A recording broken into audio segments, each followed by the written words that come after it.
I had to hype myself up so much the last 5 days to film this, and I pushed it off until the very last day.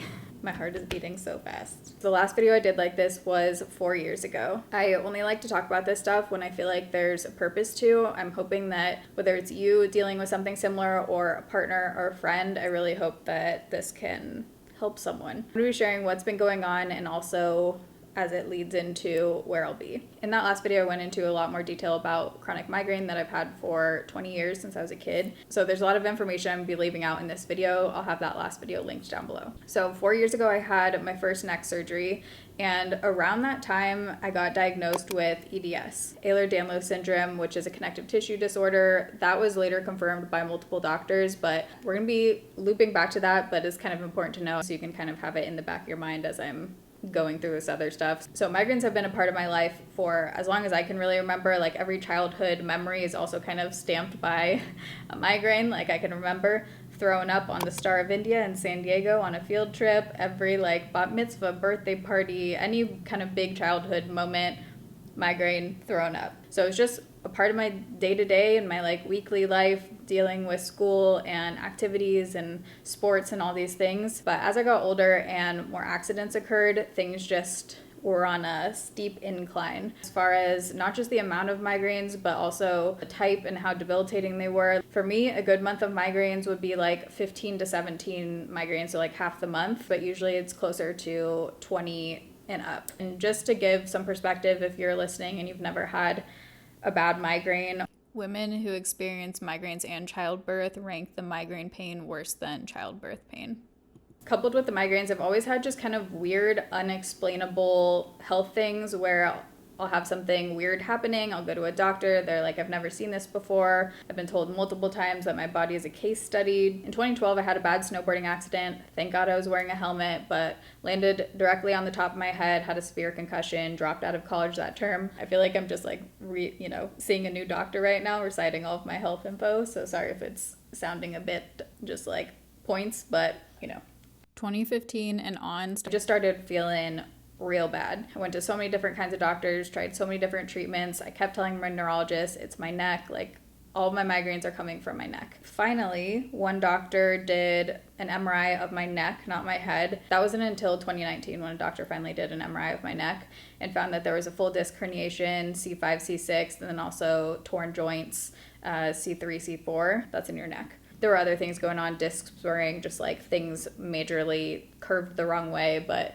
those were the big findings. And I just remember feeling so much relief back then to not just be heard and actually have a doctor listen to what I was saying and order that scan. There was something tangible that was causing this massive amount of pain. So I touched on those years in the last video, but those were truly rock bottom. So when I found that out about my neck, it was just validating that there was something wrong, and I'd just been living with that for about 7 years. I was just happy to have something tangible that could be fixed. I was feeling hopeful. At that point, I would have done anything. You could literally cut me open anywhere, do anything. I still feel like that, and I would just be grateful because it's something that can be fixed. So in 2020, I had 3 surgeries. The neck surgery was one of them, and that one I just felt the most promising about. So it was a full disc replacement. They put an artificial disc in for my C5, C6 disc. The recovery was supposed to be about 6 to 8 weeks. I had known that any surgery I've had in the past, I take 2 to honestly closer to 3 to 4 times longer than whatever they say for recovery. So it took me a full year at least to recover from that surgery. The follow-up x-rays, the surgeon said weren't what he would expect to see, but that in time, things would correct themselves. I was regularly doing PT for that full year after surgery. So at the time of the first surgery, I had known about EDS. I had one doctor have a suspicion about it, but then I had that surgery and then, I was in recovery mode. I just kind of was okay, this is another thing I deal with. I was told there's not much you can do. After researching more, it made a lot of sense, but I guess I really didn't understand how much it would affect things. I also wanted to get multiple opinions, and at that time I was just trying to recover from the neck surgery, so it wasn't until later on that I did get it confirmed and started learning more about it and how it affected things. It's a connective tissue disorder, so I have very hypermobile joints due to weakened connective tissue and ligaments that are supposed to support the joints. So basically, shit does not stay in place where it's supposed to. So that can lead to a whole slew of problems, but for me, hypermobility and instability in my neck is a big one, which led to other problems, which I'm getting into. People with EDS are known as medical zebras. So the saying in medicine is like when you hear hooves, it's a horse, not a zebra. EDS is the zebra. EDS is rare, so it's not something that a lot of doctors know about, but in the last couple years, it has become a lot more well-known for whatever reason. 4 years ago, if I had mentioned it to a doctor, I would be the one having to like explain it to a lot of doctors. It's not something that you can fix. It's just something that you have to deal with, and that it affects other things. It affects medical treatments, drugs you're taking, surgeries, healing, like so many different parts. And a lot of the kind of weird, unexplainable things that doctors usually don't have answers for, sure enough, are commonly found in people with EDS.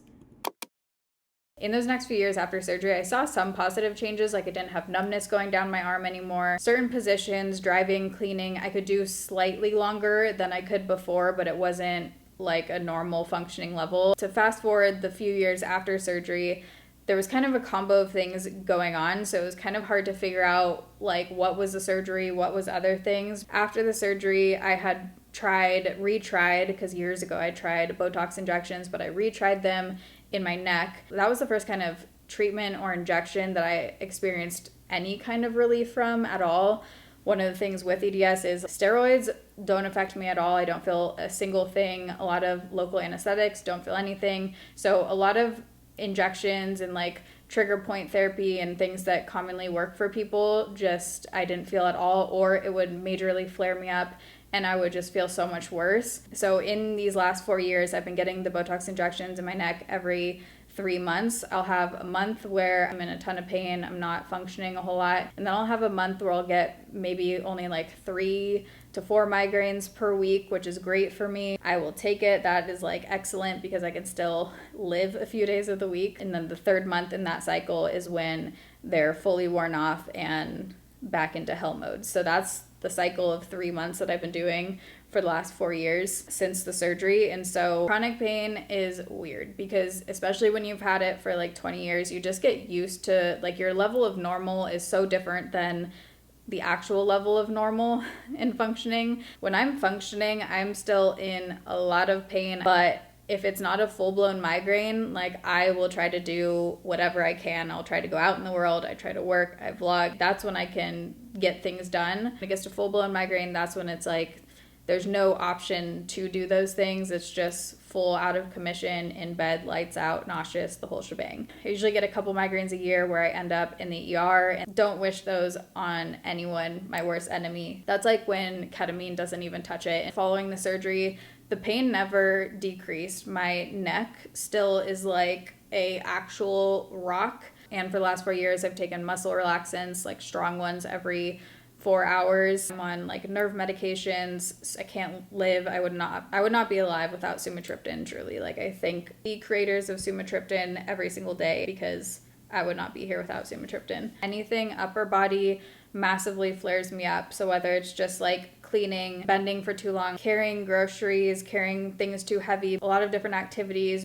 or just overexerting my body in one way or another, I relate to all of these listed here. This is just one example to kind of paint the picture, but one day a few months ago, I had one of my normal migraines, was in bed for a few hours, took the sumatriptan, rallied enough to go to dinner. So we go to dinner and then went ice skating. Fell a couple times ice skating as you do, just, normal falling like on the ice. My body felt like I had fully gotten hit by a truck. I'm not talking sore, just like so inflamed, so out of it. If you have EDS or maybe an autoimmune thing, like flare-ups are common. And there are just so many times, like when I think back now, there's just so many times like that example where I just thought it was like my body being weird. I would always just say like I knew my body was different and I knew that doctors didn't quite get it. But basically the baseline of just like being in my body is very painful. And whenever I have a flare up, the migraines are even worse. And when I can't get my neck down, there's no hope for the migraine going away. That's when the meds and like strong painkillers don't even touch it. So in these last few years, I've continued to tried to get answers, tried to get relief. I went to Mayo Clinic. I got connected with other people with EDS and just learned a lot more about it. Started to kind of like connect a lot of dots just with things that had been going on. Because I still had so much pain in my neck these last few years, I did get scans of my neck, and again, this is like the kind of thing where it's like, as a medical professional, I don't know how this makes sense, but the types of scans I was getting, MRIs, where you can't see the disc. The disc on MRIs like obstructs the view, so you can't actually see what's going on around the disc, which is the area where the surgery was. And I just remember one of the doctors specifically saying, like when I asked about that, saying like, I'm sure everything's fine, you know, it's a disc replacement. The disc is there, you know. The more you know, the more you know. What's that saying? That's not it. Maybe it's just the more you know. Ask for a reflection x-ray, folks. There were some things on the MRI that they saw on the top and bottom that they thought might have been causing it. Like there was some arthritis, disc spurring, things like that. But it was kind of just like, well, we can't see the disc. Now looking back, I wish I would have like pushed on that more. So when I moved to Oregon and started seeing a new spine doctor here, immediately after hearing EDS, which he was very familiar with, he said that he knows a doctor who had to retire because of EDS because he was in so much pain, but he was familiar with it, which right off the bat, I was like, okay, this is very refreshing. Between hearing EDS and then all the surgeries, he immediately was like, okay, I'm going to order these 2 types of scans. So this is now recently, like this was in around May. So I get the x-rays back and he's like, well, it's not looking good. He isn't a surgeon, so he wanted me to get multiple opinions, but he was like, from what I can see from this, the disc is very much not where it's supposed to be, the artificial disc that they put in 4 years ago for the surgery. So in these last few months, I got opinions from 6 different surgeons. Basically, the consensus is that a very rare thing happened, which they think was because of EDS. When you're hypermobile, you don't want movement in your neck. You want stability. And so knowing that now, first of all, the disc never should have been a full disc replacement. Typically in young people, surgeons don't want to do fusions because a neck fusion, basically fusing, you're gluing your spine together, so there's no movement in that. But when you have EDS, you already have too much movement and you need that stability. But the rare thing that happened is that likely due to EDS, the disc is called disc failure. So the disc slid out into my neck from where it was supposed to be secured. It's impossible to know exactly how long it's been in that position for. Consensus from the 6 surgeons I talked to is that it has to be removed, the disc has to be fully removed, and then a fusion. Even though they usually never do fusions on young people, only like older people, because it's not great. You don't want to fuse your spine. So the disc is out into my neck, which is not good. If I got into an accident, had a bad fall, my vertebra could have locked underneath the other disc and been paralyzed. The interesting thing is that because this occurrence is so rare, 4 of the 6 surgeons, and these are like top surgeons, neurosurgeons and orthopedic surgeons. I heavily researched all of these people. Like it took a while to get in even for a consult. 4 of the 6 have never done this, have never taken out a disc and fused the spine. The 2 others have only done it once or twice. And the surgeon I'm going with has done 5,000 surgeries, like neck surgery is his bread and butter. He's done a few of them, like fully taking out the disc and then fusing, but it's a rare thing. All of the surgeons also said that likely I'll have to have neck surgeries every 7 to 10 years. So I think this time around, it was kind of like a mix of emotions. I was again relieved and I feel hopeful and I'm just happy that there's something concrete to fix once again. At the same time, it was a little bit weird because it was the first time that like in actual proof I saw the effects of EDS. I think it just like sunk in truly for the first time. Like this is something that I'll have my whole life and the surgeries will be, you know, part of my every decade. So I think that was a little bit interesting to wrap my head around, but overall I just am ready. Like cut me open. I'm ready to get this fixed and at least like start repairing this aspect of the things I deal with. And hopefully between removing the disc that failed and then also fusing the spine, giving it more stability, that should hopefully decrease some of the migraines is what we're all hoping for and create more stability in my neck. So when you're seeing this video, I am with my boyfriend and my parents recovering after surgery. I had surgery a few days ago, I'm pretty sure, by the time this video is going up. So last time I did not take enough time to recover after the surgery. Spine surgeries are serious. This one is going to be, from what I've heard, even more intense than the last one. So with that being said, I do want to give myself time to just like disconnect from the internet, not be working, and just recover. So this is the last video of mine that you'll be seeing for a while. I'm going to be taking likely a couple months off. I'm not going to give like a solid date I'll be back because I have no idea how things are going to go with recovery, but hopefully you guys understand. I really appreciate you guys who have been here through all the stuff. There are a couple just random final thoughts I want to leave you with. Like I've always said, you really have to advocate for yourself. If you know something is wrong in your body, it's so important to try to get answers, to not just go with what one doctor says. You have to get multiple opinions on everything. As someone who's been in the medical system for the vast majority of my life now, I can tell you it's incredibly important to do your own research, advocate for yourself. When you know something's wrong in your body, keep fighting, keep talking to doctors, keep trying to find answers and trying to get relief. But also don't just cling to what one doctor says. Take that, do your research, and then share that with other doctors and get their opinions on it. You have to get multiple opinions on literally everything because doctors are humans too. You might be watching this being like, that doesn't make sense. She was just traveling and going all over the place and whatever. And yeah, man, I pushed through. I try to do anything in my power on the good hours and good days to do everything that I can. So whenever you're seeing me in a YouTube video, those are the good moments. I'm not whipping out the camera. I'm not vlogging, the other stuff. But I hope that by seeing the travels or just living, like just going out and about, everyone is different, but if you have some kind of debilitating condition, whether it's physical or mental, I hope that it inspires you or encourages you to get out, whether it's just breathing air and walking, talking to a friend, doing something you enjoy in the good hours, because life is made up of those moments. I have gotten much better just with like knowing my physical boundaries and not trying to do things that I, sometimes it's like, it's frustrating because a normal person can do certain things that I simply cannot. But I also think it's important to mentally, like the mental side of chronic pain and chronic illness, is to not placing too many limitations on yourself as far as what you can and can't do.